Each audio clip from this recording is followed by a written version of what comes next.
Vladimir, welcome. Please make yourself at home. Thank you. I do feel at home in Alaska. Great. This is so fun. It's like we are Molotov and Ribbentrop. Yeah, their Broadway musicals were really something. Anyway, now that we are finally together, let's end the war in Ukraine. No. Vladimir. What? What did you even come here for? To continue war in Ukraine. You just say no to everything. Try me. Fine. Is Sydney Sweeney hot? Trick question. If I say yes, the left will say I'm racist. If I say no, the right will say I'm gay. You really do understand America. Look, I need to get to a beautiful yes, okay? I promised all these people I would solve this war, and also I have a 3 p.m. tea time. Ну хорошо, Дончик. You want to talk? Let's talk. This is territory that was for a long time part of Russia. Okay. And it was unjustly given away by weak former Russian leader. I too blame Joe Biden very strongly. So I just want it back. Is this too much to ask? Well, you know, the U.S. has very strong interests in this piece of land too, Vladimir. Why? It's thousands of miles from Washington. America first, Donald. First. First, what's in it for me? Are there, like, natural resources we could jointly develop? Yes, lots. All right, well, it sounds like you can have it. Call the Nobel Peace Committee. Great. Now that we've agreed to make Alaska Russia again, what else can we... Wait a minute. Alaska? Hold on. I didn't realize we were... I can't just give you Alaska, not without asking the people who live there. Both of them voted very strongly for me. Well, they can go across border to new 51st state of Canada. Well, we still gotta make that happen, but I think we're gonna do it. Okay, now, after all of this, will you stop the war in Ukraine? No. Damn it!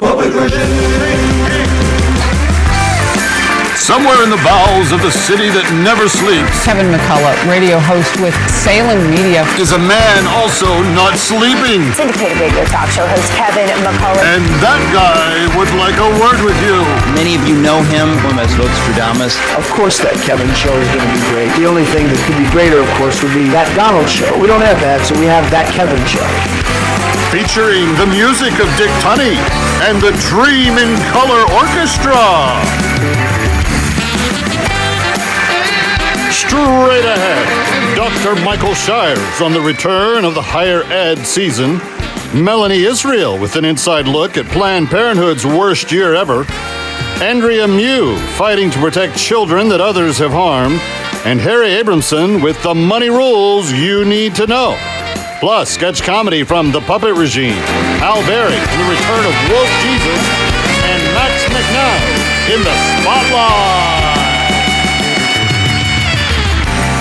And now from Times Square, not far from the very place that Tish James just lost her teeth, losing them in a bet to Trump in a courtroom, here's the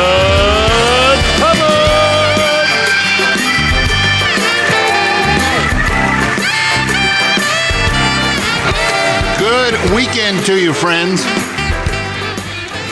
And David, I gotta say, usually your slugs are somewhat witty. That one needed a lot of work. We've got a lot to get to, friend, because we do have an immense amount of important stuff to talk about today.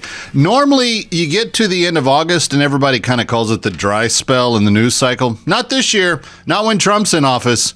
It's every day is a work day. Every day is show up and put in the hours day. And we will not be doing anything but that on today's show. Thank you for being here. Lots of things happened this week. Yes, Tish James did lose. She lost. She got humiliated. She got destroyed. But part of it is her own doing. See, Tish James was the Attorney General for the state of New York, who along with Judge Engoron, decided this last year or a couple of years ago to try to embarrass Trump so she could get elected. And she ran on a simple campaign. I'll get him. And she didn't have any evidence to get him. She didn't have anything that she could get him for, but she promised to get him. And it worked. She got elected.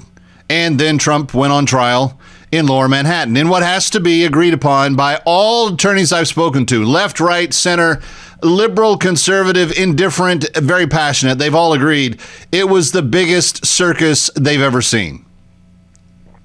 Judge Engoron, I think, should be disbarred. I think he should just be put out to pasture. This was an embarrassment as the judge. If I was a member of the New York bar, I would be so embarrassed that he and I had the same legal qualifications. He should be done. But Tish James, to her credit, she never took moderation as good advice. She said, "No, we're gonna try to make him pay $500 million. That's $500 million. That's more than many Fortune 500 companies make in a year. That's what we're going to hold." And what was the crime? Well, there wasn't one. Who was the victim? There wasn't one. What did he do that hurt anybody? Nothing.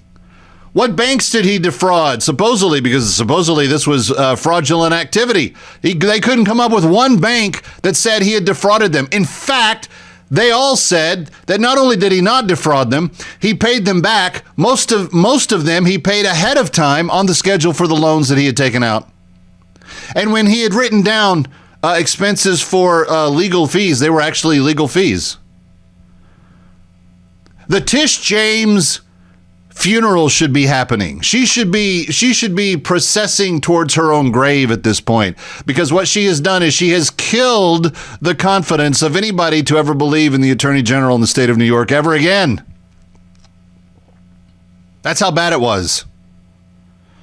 So Tish James lost to Donald Trump this week spectacularly, losing the $500 million judgment to zero. Judge Engoron needs to be disbarred. He needs to be gotten rid of. But that was just one small sliver, friends, of the legal victories that Donald Trump has had in recent days. He's had huge victories at the Supreme Court. Won another one yesterday. Because people said, you can't take taxpayer money out of these studies that need to be done to show what the impact of DEI and LGBTQ studies are. And he said, you want to watch? And they took it to the Supreme Court. First, he cut them. And then someone filed suit. Said, you can't cut them. He said, no, actually we can. And said, well, we'll sue you. So they sued them. And they got some Obama know-nothing rogue judge on the low level of the slime totem pole to slime his way and to say, no, that's not right. You're not going to be allowed to do that. No. And the president said, okay, fine, we'll go to the Supreme Court. They bumped it up, boom, boom, boom. They get up to the Supreme Court. Supreme Court said yesterday that the Department of Education certainly can slash the money for studies going to look at the effectiveness of DEI and LGBTQ programs in education. They can slash the budgets for those studies, because to date, those studies haven't proven to be worth anything, except employing some people's friends, some people that happen to have very strange ideas about DEI and LGBTQ. We can employ all of the friends that have all the funny beliefs, and then you can put them in charge, and they can point their pencil in the faces of academics and say, you're not allowed to say that. That's not DEI. That's not LGBTQ. We'll get you. Nope. They can do it. They can cut the studies. The studies have been cut. That's it for the studies. There will be no more winning that. So that was another win. He had a third win this week, and this was such a psychological Jedi mind trick that I'm not even sure that half the country still realizes it. But it was only 2 weeks ago that he told the Metro Police Department of Washington, D.C., hey, help's on the way, we're coming. I'm bringing people, we're bringing resources, we're going to get your city cleaned up. It's only been 2 weeks since that controversial idea. And in 2 weeks now, Washington, D.C. has had an 80% reduction in crime in some categories, 40% in others, 20% in the smallest amounts. But across the board, Washington, D.C. became a safe city overnight because they took off the criminals off the streets. They took the rapists and the murderers and the drug dealers and the fentanyl pimps and everybody else, and they put them behind bars. And Washington, D.C. is tonight a safe city. You can walk your dog in Washington, D.C. tonight and not worry about getting mugged. That's how safe it is. So what did he do on Friday? He said, hey guys, great job. Here's some pizza. Here's some fun things. Here's some goodies. I don't know what Diet Cokes, pizza, burgers showed up. Said thank you to the guys that have been doing all the work. Patted them on the back. And the whole country watched it and went, wow, that was fast. You know who else is watching it? Gavin Newsom. Gavin Newsom's out in the hinterlands in California with cities that are completely dangerous, with crime that's completely out of control, with drugs, fentanyl, with homeless, with all kinds of things all over the place. And just imagine this. When J.D. Vance runs for president in 28, he's going to run on the record of he and President Trump's record. And Gavin Newsom's going to run on that garbage. Literally, he's going to be running on the garbage that's still there because the garbage is there. It's not in D.C. anymore. Kevin McCullough coming right back.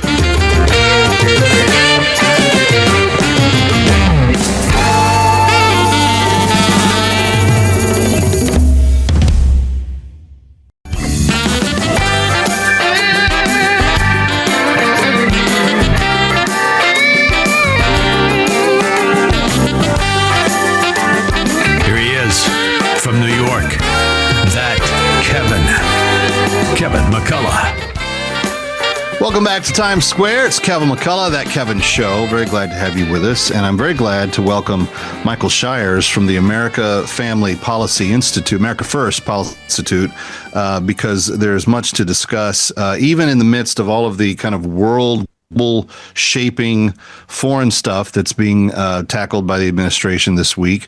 There are some things that we need to keep our eyes on in the area of education, and Michael Shires works on that for the AFPI folks, one of our favorite organizations. Michael, welcome. It's good to have you on the show.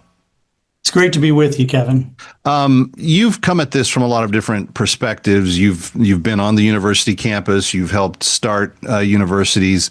You've looked at it from a variety of public policy positions.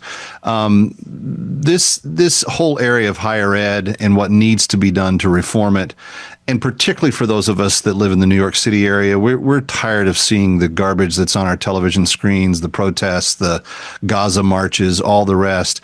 And it did seem like that when the new administration came into office, that there was at least a tentative or tacit acknowledgement from some of the larger institutions that work did need to be done on their end to put into place some reforms. What 200 plus days into the new administration can you trace that's actually worked? Well, I mean, the first are the headlines, right? It's literally the administration going after things like anti-Semitism and discrimination on campus. DEI.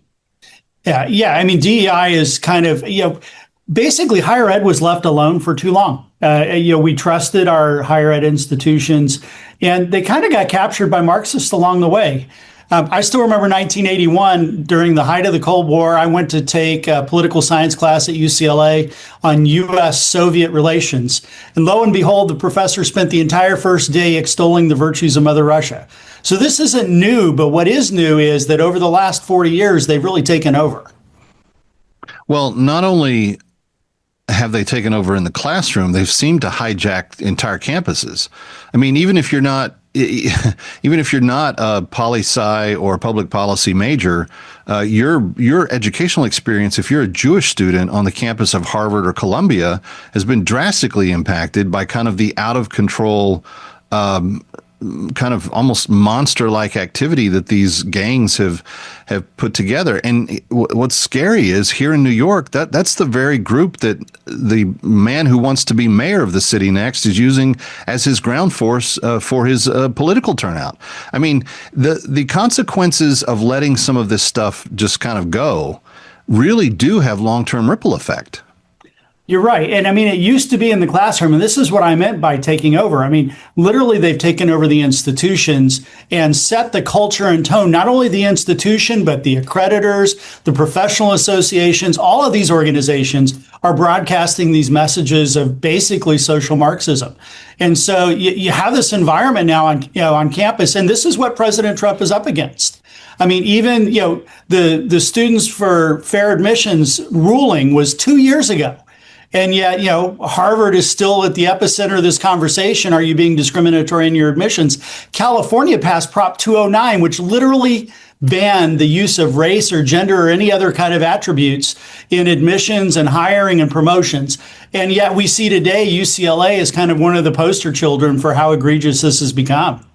Why are they so dedicated to this? I mean, I want to assume the best about public education and public educators and higher educators. I want to assume that people that go into that field want to help young people learn and help to mature them to a place where that education actually works for the students' welfare and they're able to put it to use in making a life for themselves. Are we past the point of being able to do that on a well-wished basis because the agenda is so deeply entrenched in these places? I don't think we're past the point. I mean, we really are at a tipping point right now, though. I mean, this is the time when it has to happen. I mean, we have momentum, we have energy. The administration has been very aggressive. I mean, literally, the basic American value that everybody should be treated equally and consistently, right? I mean, those kinds of things, that everybody should be allowed to express their opinion. The sign of hope on campuses right now is that you have more and more faculty coming out and saying, yeah, I wasn't able to say what I wanted to say. I wasn't able to engage in the conversations I wanted to, and they're taking advantage of that. And the best part about it is the students are loving it. I mean, they're resonating with that. I mean, when we launched the University of Austin, this was literally our mission, was to model this for the world. And what we found was when you put smart students in a classroom together and give them hard ideas to work through, they devour it. They get energized and enlivened by it. Yeah. And so it really makes education come to life for the students, as opposed to those old lecture halls where the professor would go up and tell you what's wrong with America and what's wrong, and that you're a victim of everything, and you're taking notes so you can write it on the final. Our friends over at Campus Reform just did a piece this weekend that is noting that there are a lot of Northern students that are choosing Southern schools to go to. And I don't think it's just because, I mean, they cite how well the schools are run and sort of some of the glamour and polish of it all, fun sororities, fun times, et cetera. But I think it goes beyond that. I think it kind of taps into something that you're talking about here. And you're actually seeing a demographic shift of Northern grown students wanting to go to school in the South because of it. Well, in some ways, a lot of them are following their parents south, right? I mean, as people move across the country to get out of places like New York City, which are leaning further and further left. I mean, I'm a former Californian. I've been in Texas the last 3 years, and now I'm in D.C. And you just see what Marxism and this kind of social Marxism does to communities. And, higher ed is following that same demographic. The best part about Southern universities in a lot of these kids' eyes is that the legislature has given them permission to actually have open discourse and dialogues. They don't have to check the woke boxes anymore. Yeah. There's been some debate in the social commentary realm about how much the administration should themselves be involved in this battle, that it's really, something that should be more decided amongst the populace itself. I'm curious as to your thoughts on that, specifically given the fact that we are so driven by population and we even geography. We want to have the people that are closest to the cause be able to solve the problem.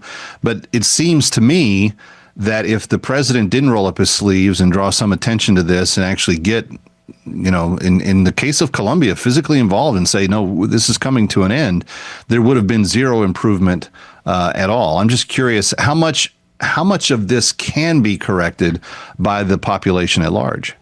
Well, I mean, they've been left alone for 50 years to self-correct, right? And they haven't. In fact, they've just gotten worse and worse. So the Department of Education has become a vehicle, if you will, for amplifying the message that was corrupting the system.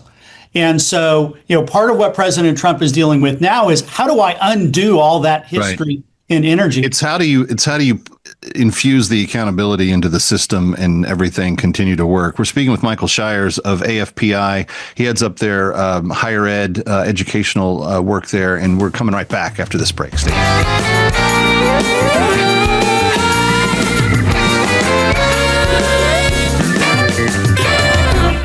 Stick around for more of That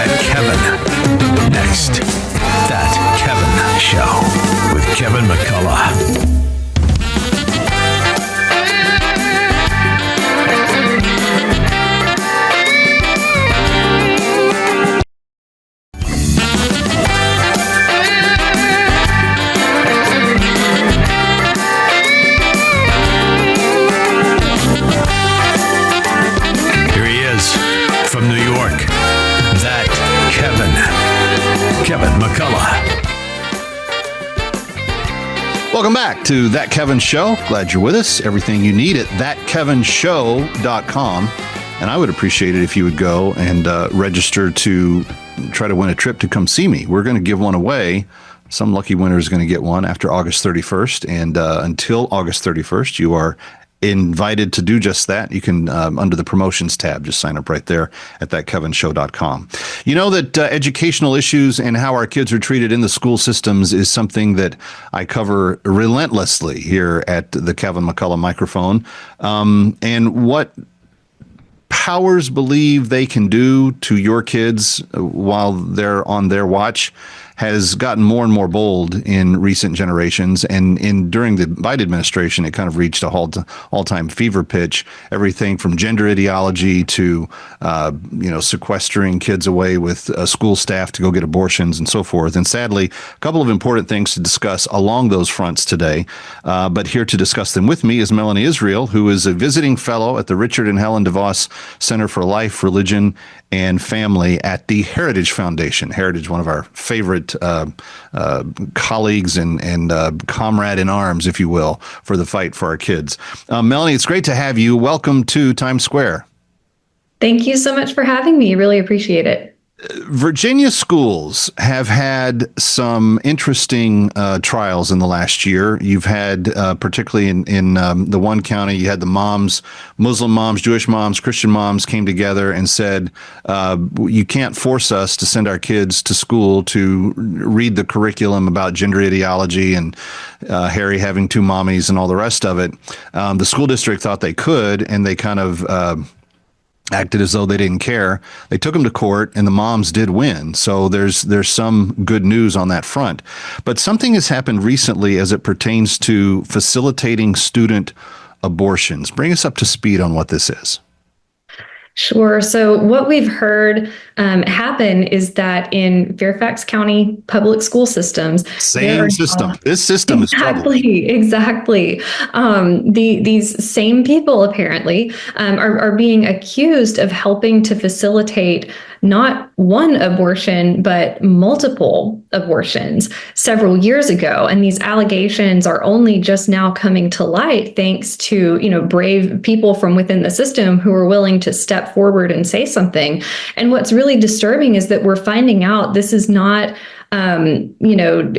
just the school system facilitating abortions. It's school systems supposedly facilitating these abortions for minors, children who are underage and under Virginia law cannot consent on their own to even have an abortion in the first place. And so it raises all of these questions. First of all, why is a school system allegedly facilitating these abortions? But how were they even able to happen in the first place if these girls weren't even of age yet to be able to consent to that? So very, very disturbing allegations. Thankfully, Governor Youngkin has pledged to get to the bottom of it and see if this criminal activity may have happened and what we can do about it. Well, and that just highlights the importance for this year's gubernatorial race in Virginia as well. You wanted an administration that's going to continue through and see through on these investigations and not just kill them when the new team comes into office. And I have a feeling that the divide is so wide between the two leading candidates in that state that that's exactly what would happen. If you have the Republican, you're likely to see these investigations through. If you have the Democrat, it's almost a guarantee that they'll be shut down. Right. And we've already seen the comments from Fairfax County Public Schools. They say, don't worry, we're looking into it. I think that given their track record, no parent can feel confident that their children are in good hands if they're the only ones looking at it. It really, really does matter that Governor Youngkin and his team are able to look at it on their end. And I want to add to be sure that your listeners understand this, particularly those who are in Virginia, because if Virginia Democrats retake the legislature, they are going to put a ballot measure up for a vote, like we've seen in many of these other states, to basically say you can't have any abortion laws. And that includes things like those existing parental notification and consent requirements. And so elections have consequences. And if things don't go well here moving into the next year, it could be possible that Virginians might wake up one day and a school facilitating an abortion for a minor might not even be against the law anymore. Yeah, and that's almost inconceivable to comprehend. I need to ask you about a couple of other things related to this. Also, I want to talk with you about Planned Parenthood and the year that it had, because we've made things difficult for them, and I think that's a good thing.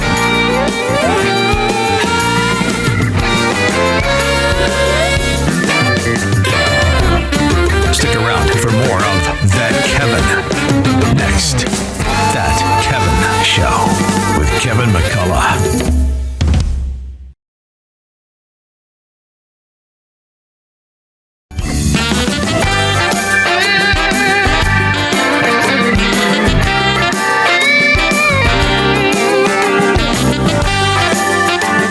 Here he is from New York. That Kevin McCullough. Welcome back. Great to have you. That Kevin Show. I am That Kevin. It's an odd thing. It's the best we could come up with. But glad you're with us. ThatKevinShow.com for all the social, for all the columns, the TV shows, the radio podcasts, everything. Melanie Israel is my special guest. She's a visiting fellow from Heritage, and she is keeping her eye on some of these life, religion, family issues that we are talking about. And Melanie, this last year, Planned Parenthood had its worst year in quite some time. Now, it didn't have a bad enough year to completely finish them off, which was kind of my goal. But we got closer to it than we've ever gotten before. Give us the details, and how, is there more we can do to try to put this group out of business? Absolutely. Planned Parenthood has been having a terrible year. We're up to about 40 clinics and counting that have either closed or announced that they are going to be closing soon.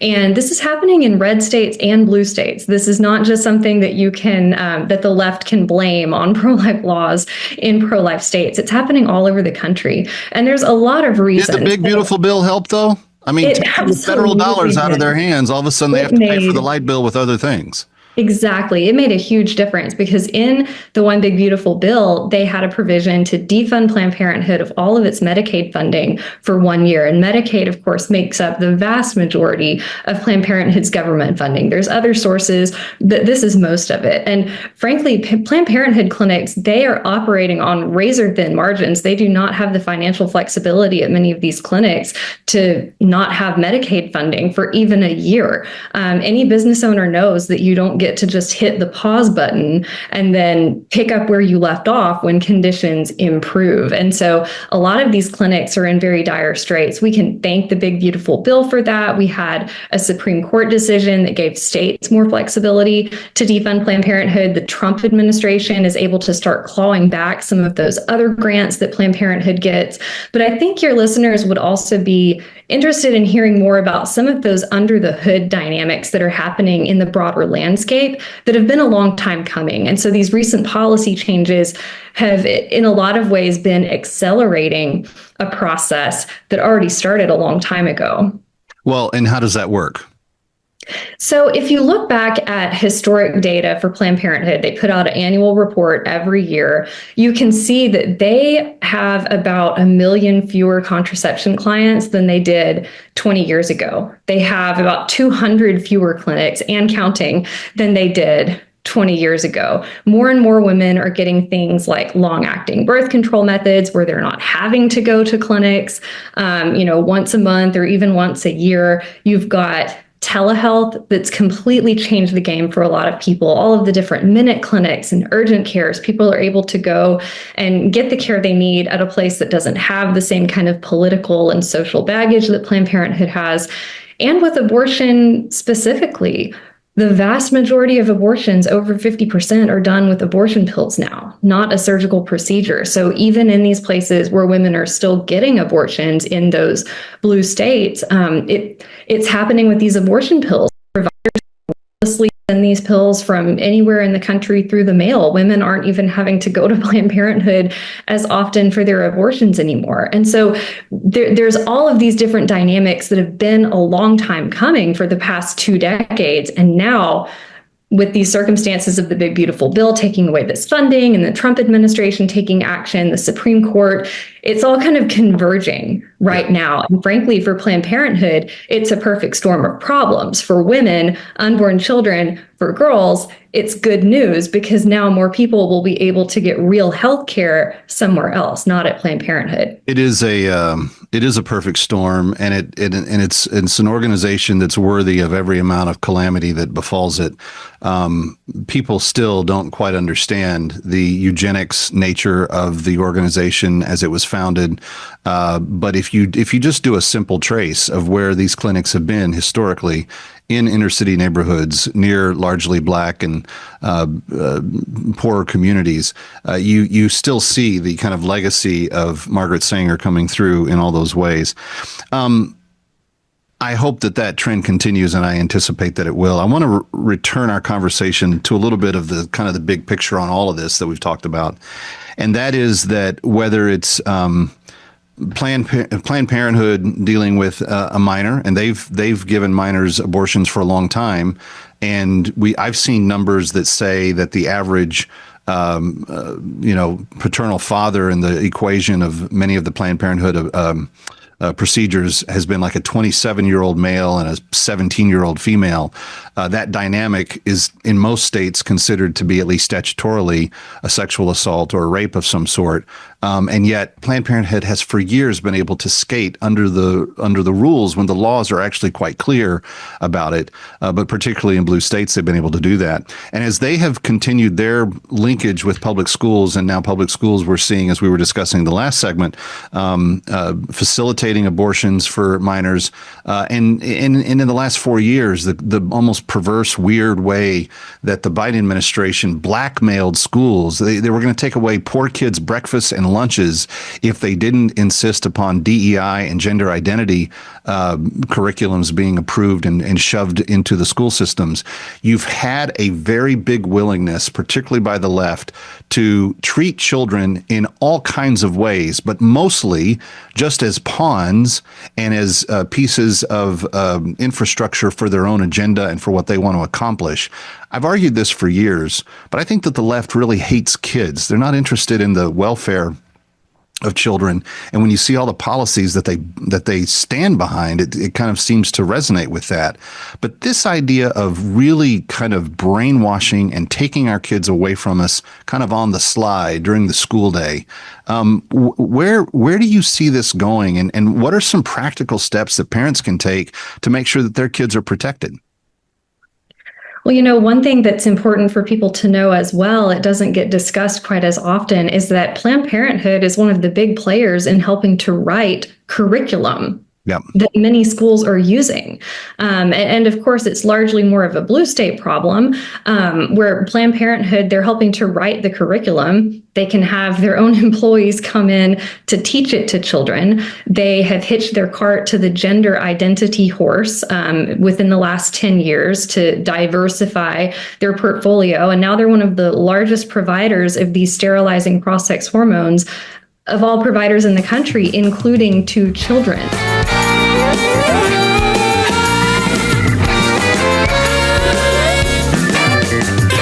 Ready or not, we'll be right back. That Kevin.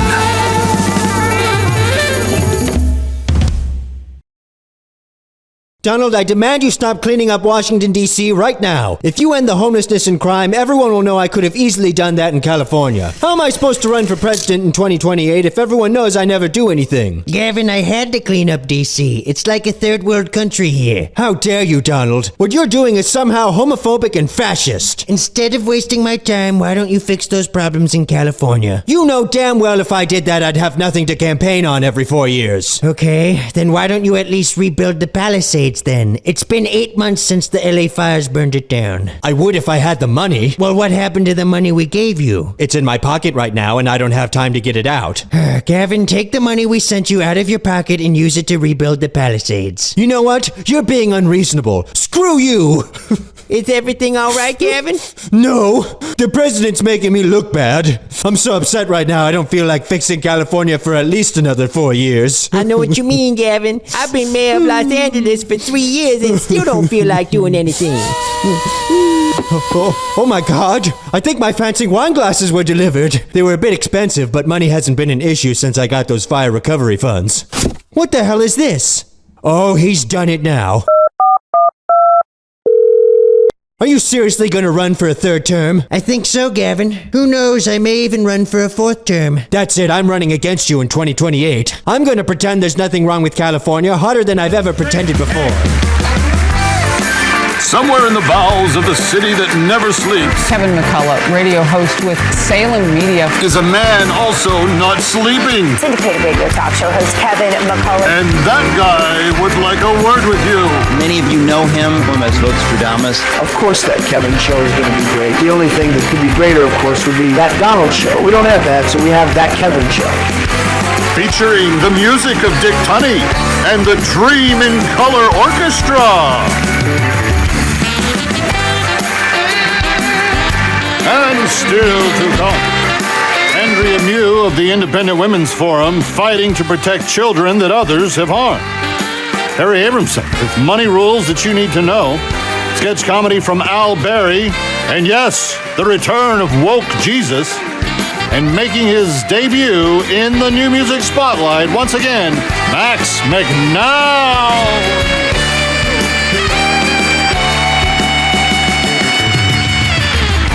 And now, from Times Square, where the left keeps lawfare alive, Trump keeps notching victories, 3 in a row just this last week.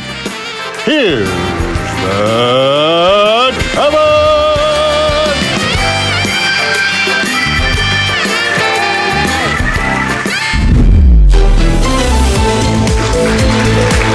For a Simon Desk Weekend, I'm Kevin McCullough. Judge Arthur Engoron, the man who fined Trump $500 million for allegedly exaggerating real estate values, has now had the book literally thrown at him. Actually, multiple books. Apparently frustrated, readers in his courtroom decided the only way to respond to Engoron's 800-page rulings was to treat them like dodgeballs. The judge is fined, but he's reportedly filing a restraining order against hardcover editions of Tom Clancy novels. Meanwhile, the Democratic Party has found a new enemy, Cracker Barrel.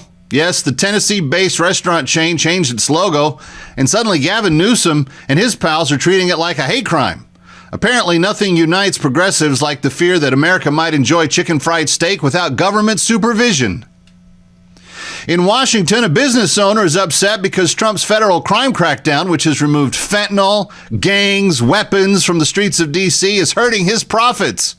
You heard it right. The city's finally safe, but apparently he's mad because fewer criminals are shopping in his store.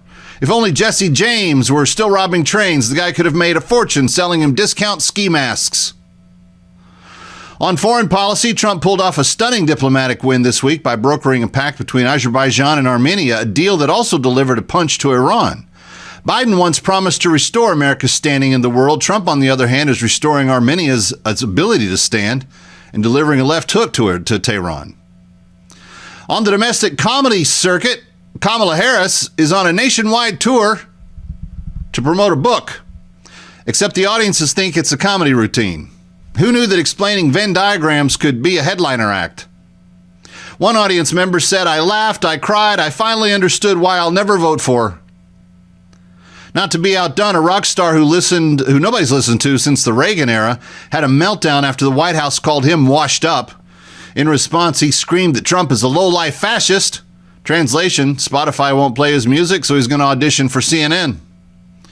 In federal court in Florida, a judge has blocked Trump from expanding Alligator Alcatraz immigration detention facility. Progressives say the facility is cruel because detainees can see actual alligators outside. Conservatives say it's a feature, not a bug. Elsewhere, a Pennsylvania city just scrapped its immigrant protection sanctuary status after realizing that the Trump deportation order means deportations. At the Supreme Court, Trump scored another victory this week. The NIH medical grants for DEI and LGBTQ studies are being slashed. Activists say this will set back progressives. Conservatives say it'll finally give cancer a chance at the wheel. And finally, AI tools might weaken doctors' ability to detect colon cancer, but don't worry, the upside is they'll be better at detecting pronouns. For a Simon Desk Weekend, I'm Kevin McCullough. Blessed are those who virtue signal, for they shall be seen as righteous without actually having to do anything. It totally rocks. Blessed are those who are part of powerful Democrat families, but they will not be prosecuted. Hunter, I'm talking to you. I got your back. Full pardon, buddy. For God so loved the world that he gave his only begotten Son, that whoever believes in him shall not perish, but have eternal life. Or you can believe in Buddha, or Muhammad, or Oprah. You have heard it said, thou shalt not steal. But I say unto you, unless it is merchandise worth more than $949, then go ahead. These companies have insurance, you know. Or you believe in Confucius, or Joseph Smith, or L. Ron Hubbard, or Tom Cruise. Wherever two or more are gathered, I am there also. Separated by at least 6 feet for safety. So, too close, woman. We're all in this together. Larry Baker Eddy, Joel Osteen, or those bald fellows that used to come up at the airports and ask for donations. Whatever happened to them? Man does not live by bread alone, but by oat milk lattes, Beyond Meat, and ethically sourced crickets.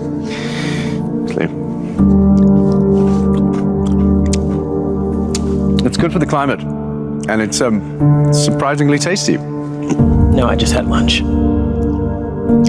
It tastes like fried chicken. You've heard it said, thou shalt not kill. But I say unto you, if you murder a CEO in cold blood, bravo. Good for you. Do not worry about tomorrow. For tomorrow the government will take care of you with Social Security and Medicare. Render unto Caesar what is Caesar's.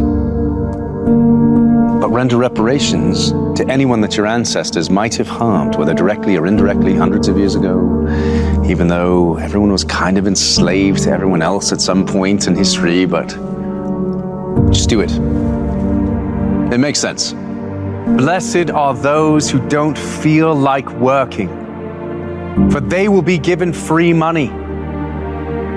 I think it's called UBI. Might be pronounced Doobie or UB something. I have no idea, but it's great. Well, Sigmund Freud, Charles Darwin, Molech, Baal, Dagon. Or you could believe in yourself. Except for you, Steve. Kind of a mess. Sorry. If anyone would come after me and be my disciple, you must count the cost. For you will be adored by the media, celebrated by Hollywood, and even cherished by the universities. It's fantastic, honestly. The way you know you're doing Christianity right is if everyone loves you. It is the best. Why do you look at the speck of dust in your brother's eye and ignore the plank in your own? Because Orange Man bad. Orange Man bad. Orange Man bad. Orange Man bad. Orange Man bad. Orange Man bad. Orange Man bad. Orange Man bad. Orange Man bad. Sell all you have and give to the poor. Just kidding. I'm just kidding. That's what taxes are for. It's just outsource your charity to them, you know. You don't have to do anything. Come on. You should have seen the rest of it. That was really good. Oh, classic. Ready or not, we'll be right back. That Kevin.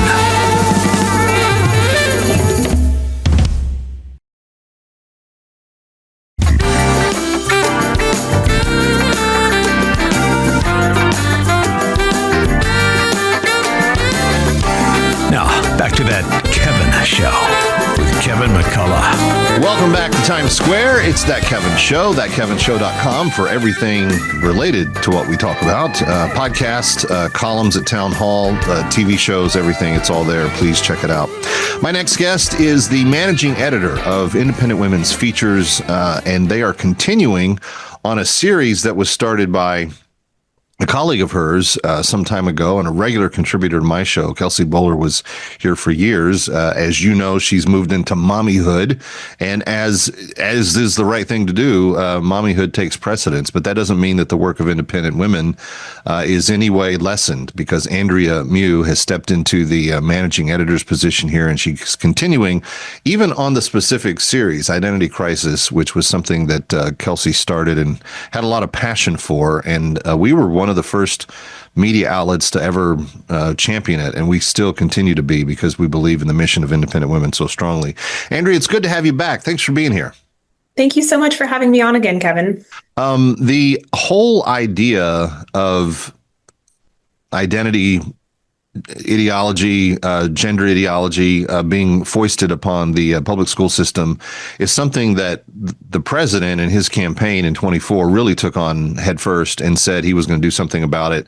And it wasn't just the way the schools were behaving. It was also the inclusion of boys in female locker rooms and sports and everything else. It was a much bigger issue than just the gender ideology itself. But this is still an issue, and there are still schools, and there are still educators, and there are still public officials that seem to be ignoring what is now law and still trying to get away with it. And so you guys are still championing this issue and still talking about it. You said before we got on the air, with a little bit of a curve to it. What do you see, before we get into this specific story, what do you see as the future on this issue? Is there fight still to be fought here? Kevin, the biggest future issue that we're going to have to tackle is how we are taking care of detransitioners, the people who escaped gender ideology and are now kind of honestly politically homeless and left with a lot of lasting medical implications as well as psychological implications to their bodies. We have been speaking with several detransitioners over the year. As you mentioned before, our Identity Crisis series was started in 2022 by my colleague Kelsey Bowler, but we continue our reporting on the detransitioners and have recently started highlighting the stories of a lot of their parents who are actually willing to speak out about how they were conned by the gender industry and how in some cases, they were manipulated into affirming, but in other cases, they were able to successfully push back. Now, the latter, being able to successfully push back, is the key point of our most recent story that we put out, our documentary on Luke Healy and his mother, Michelle Rogers. Michelle Rogers was a nurse for about 3 decades, still is a nurse, and she never understood why medical professionals were trying to put her son on hormones and why her son wanted to pursue surgeries. And so she was able to successfully push back up until Luke himself was able to, at age 18, access hormones. Thankfully, he never did undergo any surgeries, but now the two of them are speaking out together because he came to the other side after realizing it was all a lie, finding faith. And his mom is key to him having been able to detransition and not have lasting repercussions like many of the detransitioners do. Yeah. I remember when Kelsey and company launched the series, we did an evening kind of awareness spreading here in New York City, and several people came and told their stories. Several of the detransitioners that have gone on to tell their story and on a lot of different venues told them to us that night for the first time. And as someone who kind of is, I would say, more than tacitly aware of this issue, I cover it fairly in depth with independent women and other groups. I was still blown away that night with the level of abuse that these young people underwent, when in reality, psychological help on other issues in their life would have been far more appropriate and far more healthy and beneficial. after damage is done with hormones, after damage is done with permanent types of treatment like surgery and other things, it is almost impossible to get your life back, even if you get to a healthy spot. And it just broke my heart, Andrea, to see how these young, tender lives had kind of just been crushed by these people that, under the guise of caring for them, had done exactly the opposite. You're absolutely right, Kevin. And Prisha Mosley, an ambassador at Independent Women and one of the detransitioners we've been featuring for years and working with for years, both in advocacy and media, spreading her story. She was thankfully able to get pregnant after all of what had happened to her, but still experienced some severe complications during her pregnancy due to the extended years of hormones and due to the surgery she had undergone.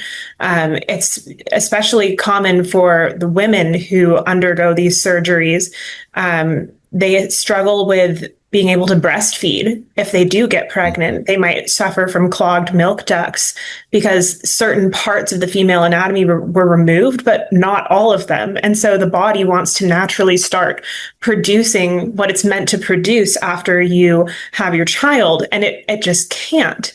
And Prisha, thankfully, has been continuing to advocate and work with people across the country to see if there's any way that people like her can find a sense of retribution after all of this. And there may be some progress with her lawsuit about being able to rethink the statute of limitations, especially for detransitioners.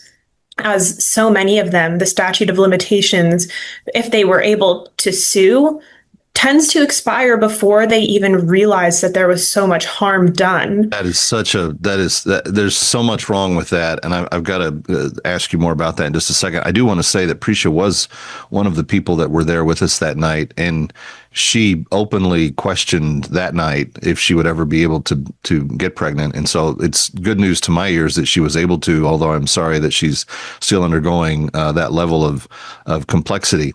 We're speaking with Andrea Mew of Independent Women's Features. She's the managing editor there. And this series called Identity Crisis is a very in-depth, multiple episode serial on the issue of gender transition and detransitioning. And we're going to continue with this discussion because most of the time we've talked about its effect on young girls.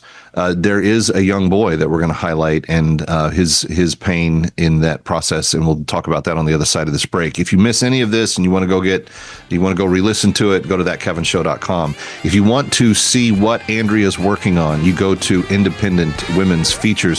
What's the website? What's the quick URL to that, Andrea? iwfeatures.com. That's what I thought. It's IW for Independent Women Features. Spell it out, iwfeatures.com, and you'll be able to see all of the things that they are working on. But lots of firsthand, very powerful firsthand account that you just can't argue with any other way. These things really did happen and are happening, and we need to put a stop to them. Coming right back from New York. Stay with us, Kevin McCullough.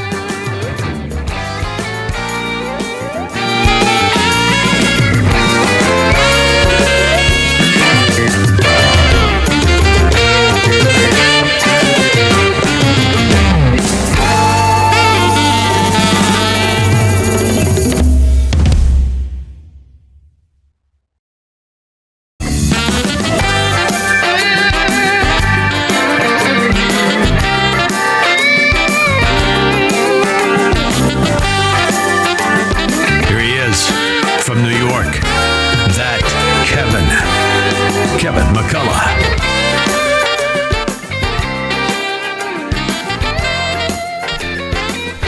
Welcome back to Times Square, and on this spectacular weekend, thank you for being here and for spending part of your time with us. I never take it for granted. And it's kind of like this contest that we're running right now across the Salem network. I would like to say thank you to you for all of the wonderful things that you've done for me. And you could win a chance to come to New York on my dime and see the city and come see the show and maybe even have dinner with me. We would love to make this possible. If you go to thatkevinshow.com or if you go to thatpassportlife.com, you'll see a way that you can enter and vote for me. You'll see this little thing that says win an experience with your favorite talker, and I would be very grateful for your votes regardless. If you've not signed up yet for the newsletter, by the way, you can do that as well at thatkevinshow.com. And on the contest, you can enter every single day up through August 17th. On August 17th, we cut it all off, and then we draw the name, and you could potentially win a 3-night stay, airfare included, and a $500 Visa card by just entering the Talkers contest. So I would be deeply grateful if you would do that, and very, very much unexpected in terms of the graciousness that you always pour out. But I do want to say thank you for one other thing. We have now, because of your steadiness and faithfulness, we have now crossed the 51 slave liberation mark in our drive towards 208 slaves to be liberated this year. And this is especially important, and not for me and not for you. It's especially important for the women that we are rescuing from these heinous circumstances where they have been stripped of all dignity and all privacy and all of the many other things that you cherish when you have a life that you get to live under your own determination. But these women lost that right a long time ago. And your gift of $250 not only sets them free, more importantly, it gives them everything they need to return to their life and to start over again through our friends at Christian Solidarity International. That $250, it's supplying food for a year. It's supplying grain for another year beyond that. It's supplying utensils for them to cook, clean, and fish with. It's supplying a little she-goat that she can use to harvest milk and cheese, and then also breed so that she can have a little source of micro-enterprise. And I'd be so grateful if you dial 888-342-1010, 888-342-1010, and join us. My name is Nanya Newt. I was about 15 years old when I was captured. My mom had spent the last few days teaching me all about what it meant to be a good wife and a mom, showing me how to cook and sew. She had hoped I would get married in the future. One day I was out collecting firewood, and that was when the Arabs found me and captured me and took me to Sudan without the chance to tell my family goodbye. It took me many days to walk the complete journey. They gave us boiled sorghum as we went, and the men that had been captured with us faced grave dangers. They were considered to be spies, and most of them were killed right in front of us. Upon arrival in the north, I was sold to a master in Miriam village, and then I was sold almost as quickly to another Arab in Magala Gate. He made me work for his family, sweeping the compound and washing the dishes. They worked me long and terrible hours, pounding sorghum, fetching water. And then they said, in order to be a good Muslim woman, I would need to be circumcised. I was held down as it happened, and then I was forced to marry. Against my will, they forced me to work even when I was sick. And if I did anything that made them angry, they would beat me. My master never bought me any clothes, never paid me for any of my work, and barely ever fed me. Then one day, I heard about a CSI retriever, and I ran to find them in the town. As it turned out, they were freeing slaves in my region, and they had not known about me. But I think God allowed me to find them because they brought me home. We walked that same journey back to South Sudan. And today I thank God because I am free. I thank the Arab retriever because he helped. I thank CSI and for those who gave. I cannot thank those of you who gave money to help us become free ever enough in all of my life. But I do hope that my prayer is answered, that we will not stop until they are all free.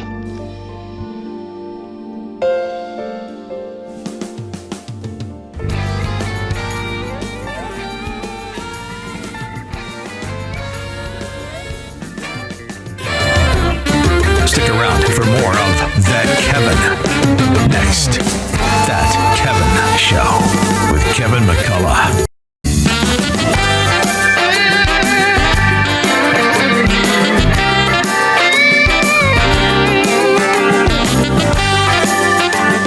Here he is from New York.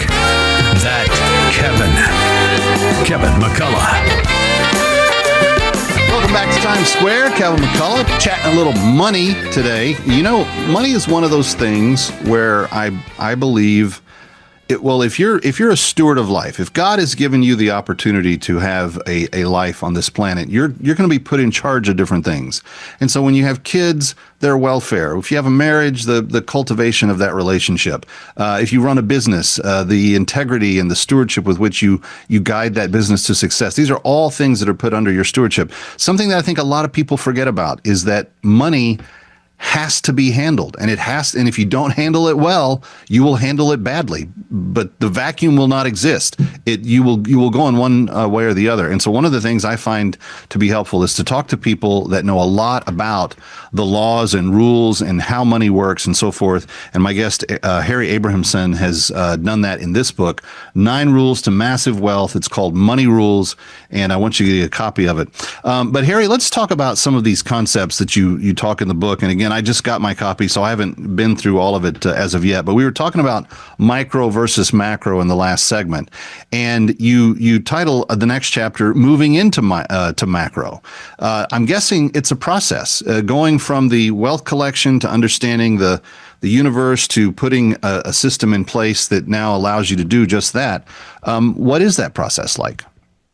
So in that chapter, there's a bunch of strategies that you can kind of implement based on wherever you're at in your life. So I try to put in things of interest where people might say, I'll give you an example of one of them is, taking an IRA and transferring it to the next generation. Well, they got rid of the stretch IRA. That used to be one of the tactics that people would use to pass on wealth from one generation to another. That's no longer the case. And so there are things you can do to accomplish the same thing by looking at different vehicles, different types of advisors, and different ways to maybe pass on that wealth or that IRA in ways that maybe they're not typically discussed in a traditional fashion. Yeah. And so one of the concepts in the book, and again, everybody's very different. So this situation is a generic concept, but people can put IRA money, which is taxable money, into a product that can generate a guaranteed stream of income that can be used to pay a premium inside of a trust, where then that money can pass to the next generation tax-free. So you can take an IRA and technically pass it on to that next generation. Obviously talking to a lawyer, talking to a CPA, talking to an insurance professional, and having your investment advisor all in that same room like a board of directors to coordinate that kind of a concept. So there's things like that are in the book that people can tap into and at least explore and go, oh, that's a pretty interesting idea, Well, there are lots of those that people don't think about. And I think a lot of times, Harry, people are so busy just living their lives that they really do have to be, I would say, quite intentional about doing what you're talking about here. But it is something that they should do. Because kind of regardless of where you're at on the wealth scale, you want to be improving in terms of your stewardship of what you've worked hard for. That's just common sense. If you've worked hard to accumulate it, you should work hard to preserve it and to allow it to do what it needs to do. You talk about investing with intention. What exactly does that get defined as? So, when you're looking at an investment and managing expectations of a return, right? So you have to be mindful of the fact of if your goal is to get 8% or 10%, wherever you are, typically, when you're working, you can take on a little bit more risk.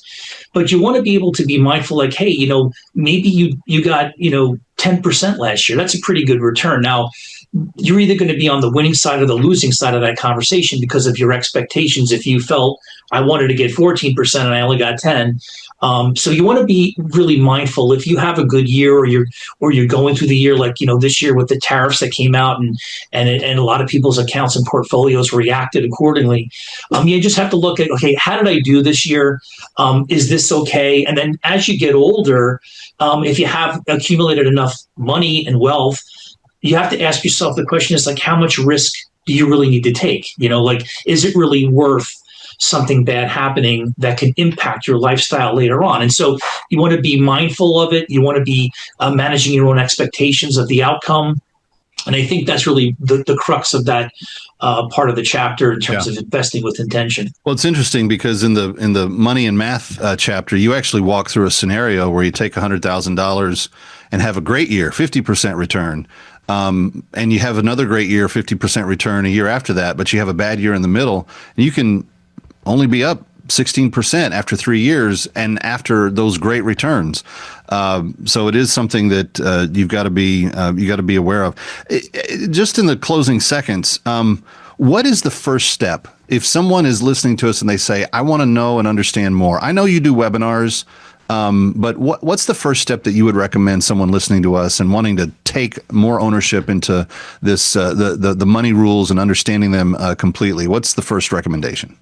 So I would recommend to read the book, especially get into the tactics. And then the next thing that you want to do is you want to have intelligent conversations with professionals in each of their micro area. Take the time and speak to people. I find that people that have accumulated wealth, significant wealth, will always take the time to talk, right? And if you have something to say, they'll listen. If you don't, the conversation's done. So the next step would be to obviously get a handle on some of the topics and concepts, and then talk to people, talk to professionals, and have a real open dialogue and say, hey, I'm kind of interested in this. What do you think? And then you'll learn from those people, those micros that are out there. That's probably the best thing I can, tell people in terms of advice. Yeah. If people want to participate in your webinar, how do they go about that? They can contact us. We have a YouTube channel, Retire with Harry. They can send us a message. They can check us out on the website and let us know. We do weekly, always very timely, and it's very, very laser focused on retirement planning strategies and ideas. Great. Harry Abramson, thank you for taking time out for us today. I hope that we help people, and I look forward to talking to you again in the future. Thank you so much. Be well. Kevin McCullough coming back from Times Square. Don't go anywhere.